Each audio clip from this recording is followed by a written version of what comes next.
आइए बच्चों, अब देखते हैं example 5.2। A bullet of mass 0.04 kilogram moving with a speed 90 meter per second enters a heavy wooden block and is stopped after the distance 60 centimeter. What is the average resistive force exerted by the block on the bullet? देखिए, एक block के ऊपर एक bullet fire की गई है, तो obviously जैसे जैसे बुलेट अंदर जाती जाएगी वैसे वैसे उसकी वेलोसिटी डिक्रीज होती जाएगी, क्योंकि बुलेट को एक रेजिस्टिव फोर्स लगेगा। तो आपको ये रेजिस्टिव फोर्स फाइंड करना है। यहां पे हमें जो फिजिकल क्वांटिटी दे दी है वो लिख लिए हमने। यहाँ पे मास 0.0 किलोग्राम, इनिशियल वेलोसिटी जब ये बुलेट ब्लॉक में अंदर जाना शुरू करती है तब उसकी जो वेलोसिटी है वो उसकी इनिशियल वेलोसिटी है और वो है 90 मीटर पर सेकंड, और एट लास्ट बुलेट रुक जाती है, इसलिए फाइनल वेलोसिटी हो गई 0। डी 60 सेंटीमीटर दिया है, डिस्टेंस आपको 60 सेंटीमीटर दिया है तो इसे 0.6 मीटर लिख लिया मैंने। और हमें इसमें एवरेज रेजिस्टिव फोर्स फाइंड करना है। एवरेज रेजिस्टिव फोर्स, मैं इसे एफ आर लिख लेता हूं। F R equal to what. अब सबसे पहले हमें इसमें रिटार्डेशन फाइंड करना है, यानी कि जो एक्सेलरेशन की नेगेटिव वैल्यू है वो फाइंड करनी है। तो इसमें कांस्टेंट एक्सेलरेटेड मोशन का इक्वेशन हम लगा देते हैं। From v square minus v zero square equal to 2AD, इसको हम यूज करते हैं। तो यहां से हमें एक्सेलरेशन A मिल जाएगा। A will be equal to v square minus v zero square upon 2D, right. अब v तो फाइनल वेलोसिटी है जो कि 0 है, और v0 इनिशियल वेलोसिटी है जो कि 90 है, इसका लेना पड़ेगा आपको स्क्वायर डिवाइड बाय 2D यानी कि 2 इंटू 0.6। इसे सॉल्व कीजिए आप तो आपको ये मिल जाएगा एक्सेलरेशन नेगेटिव 6750 मीटर पर सेकंड स्क्वायर। अब देख रहे हो कि ये एक्सेलरेशन नेगेटिव मिल रहा है, इसका मतलब कि ये रिटार्डेशन है। अब हम क्या कर सकते हैं, now we can find the force. F equal to ma equation use कर सकते हैं, न्यूटन सेकंड लॉ का इक्वेशन। अब इसमें मास आपको दे दिया है, कितना है 0.04, और ये एक्सेलरेशन जो है वो है नेगेटिव 6750। इसे सॉल्व कीजिए आप तो आपको ये फोर्स मिल जाएगा -270 न्यूटन। ये फोर्स नेगेटिव आ रहा है क्योंकि ये दरअसल रेजिस्टिव फोर्स है। तो हम कह सकते हैं कि रेजिस्टिव फोर्स का जो मैग्नीट्यूड है ये हो जाएगा 270 Newton. F R equal to 270 Newton, और ये है हमारा answer. Resistive force will be 270 Newton. देखिए यहाँ पे ये जो रेजिस्टिव फोर्स मिला है वो दरअसल एवरेज रेजिस्टिव फोर्स है, क्योंकि यहाँ पे हमने जो पूरी मोशन है इसमें एक्सेलरेशन को कांस्टेंट माना है, डी एक्सेलरेशन को हमने कांस्टेंट माना है, इसलिए हमने ये इक्वेशन लगाया है। बट इन प्रैक्टिस होता ये है कि जो एक्सेलरेशन है वो बदलता जाता है, क्योंकि रेजिस्टिव फोर्स जो है ना वो भी कांस्टेंट नहीं रहता। जैसे जैसे गोली अंदर घुसती जाती है ब्लॉक के अंदर वैसे वैसे रेजिस्टिव फोर्स चेंज होता रहता है।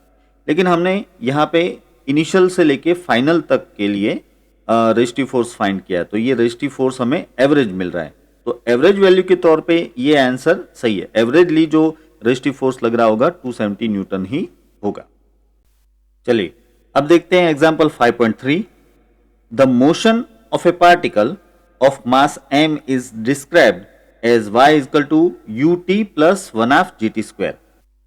Find the force acting on the particle. यानी कि हमें यहाँ पे मोशन का इक्वेशन दे दिया है और इस मोशन के लिए जो रिस्पॉन्सिबल फोर्स है वो हमें फाइंड करना है। बड़ा आसान काम है। पहले तो ये हमारे पास y का इक्वेशन है, y equal to ut plus 1/2 gt square. अब इसका अगर मैं डिफरेंशिएशन ले लूं तो मुझे वेलोसिटी मिल जाएगी। Velocity v equal to what, dy by dt, है ना। तो इसका डिफरेंशिएशन क्या हो जाएगा, देखिए ये ut का हो जाएगा u plus 1/2 gt square, T square का हो जाएगा 2t। तो आपको वेलोसिटी का इक्वेशन मिल रहा है u प्लस ओनली gt, ये वेलोसिटी आ गई। अब इसका हम डिफरेंशिएशन ले लेते हैं ताकि हमें मिल जाएगा एक्सेलेरेशन। मैं यहाँ पे एक पार्टीशन बना लेता हूं। चलिए अब हम इसमें से एक्सेलेरेशन का इक्वेशन लिखते हैं। एक्सेलेरेशन ए आपको पता है dv बाई dt से मिल जाएगा, है ना। अब dv बाई dt यानी कि d by dt of velocity, velocity का इक्वेशन क्या पड़ा है, u प्लस जी टी। तो डिफरेंशिएशन क्या हो जाएगा इसका, देखिए u का हो जाएगा 0 और gt का हो जाएगा g, ठीक है ना। तो एक्सेलेरेशन मिल गया आपको कितना, g। अब हमें जो फोर्स फाइंड करना है उसका इक्वेशन, देखिए force F equal to ma equation है हमारे पास, राइट। तो यहां पे एक्सेलेरेशन यानी कि g है, तो ये हो जाएगा F इजकल टू mg। यानी कि ये जो मोशन हमने डिस्कस की उस मोशन के लिए रिस्पॉन्सिबल फोर्स जो है वो है F इजकल टू mg, और ये हमारा आंसर। आप देख पा रहे हो कि force F equal to mg का मतलब ये हुआ कि ये ग्रेविटेशनल फोर्स है। तो ऑब्वियस सी बात है कि अगर ग्रेविटेशनल फोर्स है तो ऐसे में जो मोशन होगी वो y डायरेक्शन में होगी, इसलिए हमें मोशन का जो इक्वेशन दिया गया था वो y डायरेक्शन का दिया गया था। चलिए अब देखते हैं example 5.4। A batsman hits back A ball straight in the direction of the bowler without changing it's initial speed of 12 meter per second.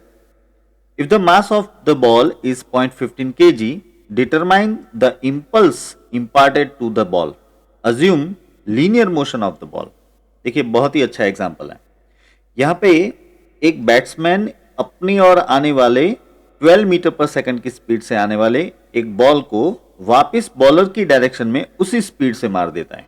यानी कि 12 मीटर पर सेकंड से बॉल बैट्समैन की ओर आ रही थी और बैट्समैन ने उसे बॉलर की ओर 12 मीटर पर सेकंड की स्पीड से जाने दिया, और इस बॉल का मास जो है वो 0.15 kg है। तो हमें यह फाइंड करना है कि इसमें इंपल्स कितना होगा, इस बॉल को कितना इंपल्स मिला होगा। देखिए आपको पता है कि इंपल्स जो है वो चेंज ऑफ मोमेंटम जितना होता है। हमने इंपल्स में पढ़ा कि impulse is always equal to change of momentum. तो हमें यहाँ पे चेंज ऑफ मोमेंटम फाइंड करना है, तो ऑब्वियसली इसके लिए आपको चेंज ऑफ वेलोसिटी फाइंड करनी पड़ेगी। अच्छा एक बात बताइए, चेंज ऑफ वेलोसिटी यहाँ पे जीरो नहीं हो जाती है? क्योंकि ये बॉल 12 मीटर पर सेकंड की स्पीड से आया और 12 मीटर पर सेकंड की स्पीड से गया, तो चेंज ऑफ वेलोसिटी जीरो नहीं हो जाएगी? नहीं होगी। यही बात इस न्यूमेरिकल में आपको सीखनी है। इसके लिए जरा ये फिगर देखिए। देखिए इस तरह से हम सोचते हैं कि ये बॉल जो है वो बैट्समैन की ओर जा रहा है और बैट्समैन ने इस बॉल को मारा और अब बॉल इस तरफ जा रहा है। तो इसका मतलब ये हुआ कि ये इनिशियल वेलोसिटी हुई और ये फाइनल वेलोसिटी हुई, राइट। मैं इसे लिख लेता हूं यहाँ पे। देखिए ये है इनिशियल वेलोसिटी v0 और ये है फाइनल वेलोसिटी v, ठीक है। अब यहाँ पे हम v को क्या लिखेंगे और v0 को क्या लिखेंगे, सोचिए। देखिए v0 जो है वो हो जाएगा -12 मीटर पर सेकंड और v को हम लिखेंगे +12 मीटर पर सेकंड। अब देख पा रहे हैं ऐसा क्यों है? इनिशियली ये बॉल नेगेटिव x डायरेक्शन में जा रही है, इसलिए v0 इक्वल टू -12 मीटर पर सेकंड लिया मैंने, और फाइनली ये बॉल पॉजिटिव x डायरेक्शन में जा रही है तो v इक्वल टू 12 मीटर पर सेकंड लिया है। तो आप देख पा रहे हो कि v0 और v मैग्नीट्यूड वाइज सेम है, लेकिन ये जो एक माइनस है इससे बहुत बड़ा फर्क पड़ेगा। देखते हैं आगे। देखिए अब लेते हैं हम इंपल्स का equation. Impulse is equal to, आप जानते हो कि चेंज इन मोमेंटम, राइट। तो चेंज इन मोमेंटम यानी कि डेल्टा पी, और डेल्टा पी को आप लिख सकते हो m डेल्टा v करके, है ना, क्योंकि p is equal to m v, तो delta p is equal to m delta v, यानी कि ये हो गया m और डेल्टा v की जगह पे final minus initial v minus v0। अब इसमें मास है 0.15 kg, राइट। और देखिए v कितना है 12 माइनस v0 कितना है -12 है, ये देखा आपने। तो अब ये माइनस माइनस प्लस हो जाएगा, यानी कि 24 हो जाएगा, और ये आपको आंसर मिल जाएगा 3.6 न्यूटन सेकंड। तो ये हो गया इंपल्स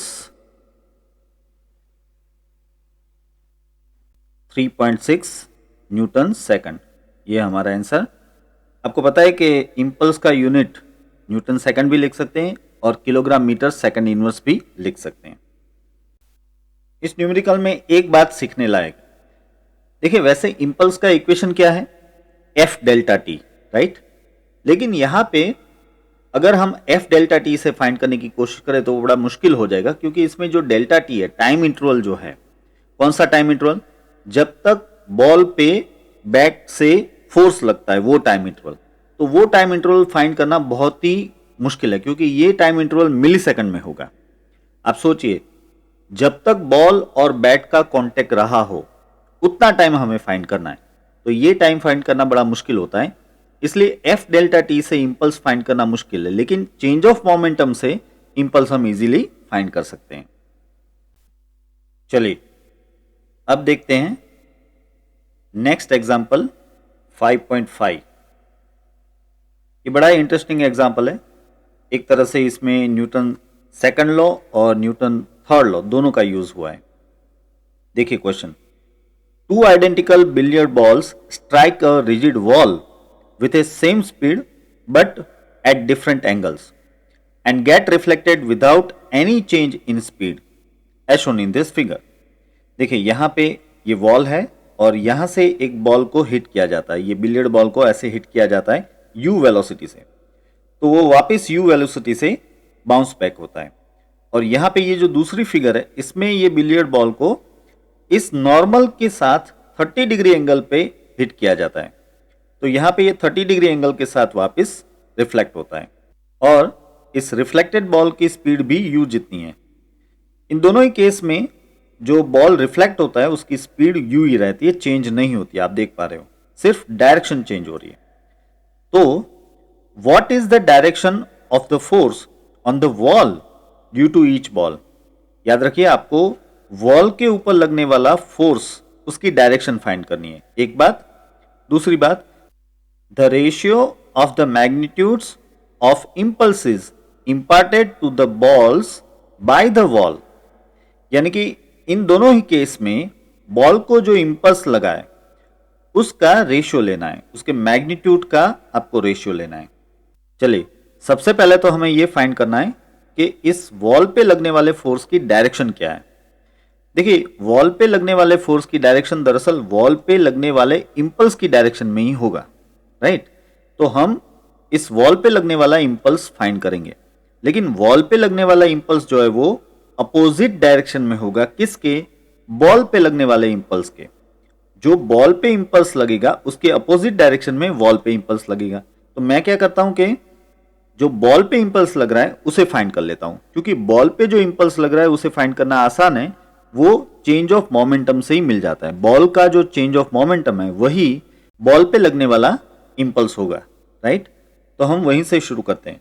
अब इसमें यहां पे मास बॉल का नहीं दिखा है, मैं जरा इसको लिख लेता हूं कि बॉल का जो मास है लेट अस से कि m है, ठीक है, ये m मास वाला बॉल है। अब हम पहले सॉल्व करेंगे ये केस A, यानी कि जो फर्स्ट फिगर है उसमें बॉल एकदम परपेंडिकुलर जा रहा है, यानी कि वॉल के बिल्कुल नॉर्मल जा रहा है। यहां पे चेंज इन मोमेंटम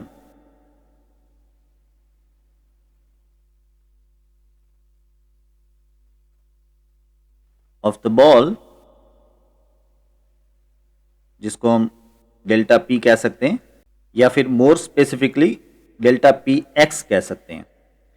ऐसा इसलिए कि ये जो पहली फिगर है आप देख पा रहे हो, इसमें ये जो पूरी मोशन है वो एक्स डायरेक्शन में हो रही है, इसमें कोई वाई डायरेक्शन नहीं है। आप यहाँ पे देख रहे हैं ये एक्स डायरेक्शन दिखाया हुआ है। तो पहले केस में जो पूरी मोशन है एक्स डायरेक्शन में, तो चेंज ऑफ मोमेंटम जो एक्स डायरेक्शन में होगा, तो इसलिए डेल्टा पी एक्स लिख रहा हूं मैं। तो अब इसमें हम इक्वेशन डाल दे तो ये हो जाएगा, देखिए डेल्टा पी है तो एम डेल्टा वी हो जाता है। एम डेल्टा वी यानी कि हम लिख सकते हैं कि v x minus v zero x, ठीक है। ये x डायरेक्शन की final velocity minus x direction की इनिशियल वेलोसिटी हो गई। अब इसमें क्या लिख सकते हैं आप, ये हो जाता है m, देखिए vx यानी कि फाइनल वेलोसिटी। अब देखिए फाइनल वेलोसिटी जो है वो माइनस यू होगी, इस तरफ है लेफ्ट साइड में, तो ये माइनस यू होगी, और इनिशियल वेलोसिटी तो प्लस यू होगी, राइट।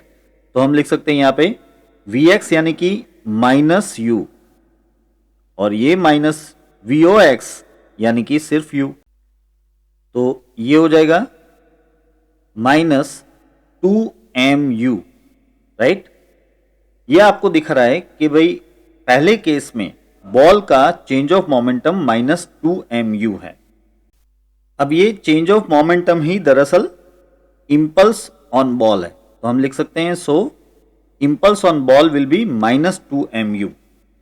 अब समझिए जिस डायरेक्शन में इंपल्स है उसी डायरेक्शन में फोर्स भी होगा, तो हम ये भी लिख सकते हैं so force on ball is in negative x direction. देखिए यहां पे ये नेगेटिव आ रहा है तो ये नेगेटिव एक्स डायरेक्शन में है, thus force on ball is in positive x direction.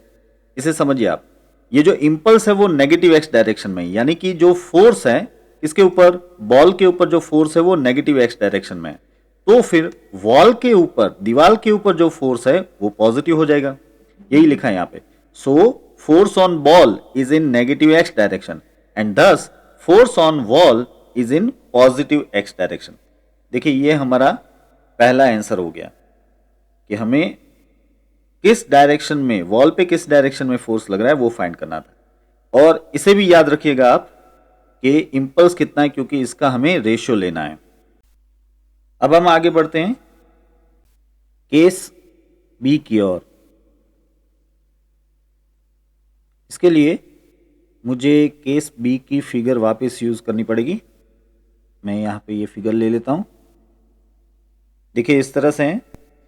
अब इसमें जो इनिशियल वेलोसिटी है और जो फाइनल वेलोसिटी है ये दोनों ही 30 डिग्री एंगल बना रही है इस नॉर्मल के साथ, राइट। यानी कि ये वेलोसिटी 2 डायमेंशनल केस हो गया, दोनों ही वेलोसिटी 2 डायमेंशनल केस है। तो इसमें चेंज ऑफ मोमेंटम तो हम लेंगे, लेकिन हमें दोनों ही डायरेक्शन में चेंज ऑफ मोमेंटम को कैलकुलेट करना पड़ेगा। अब पहले हम ये इनिशियल वेलोसिटी है ना, इसके दो कंपोनेंट ले लेते हैं इस तरह से।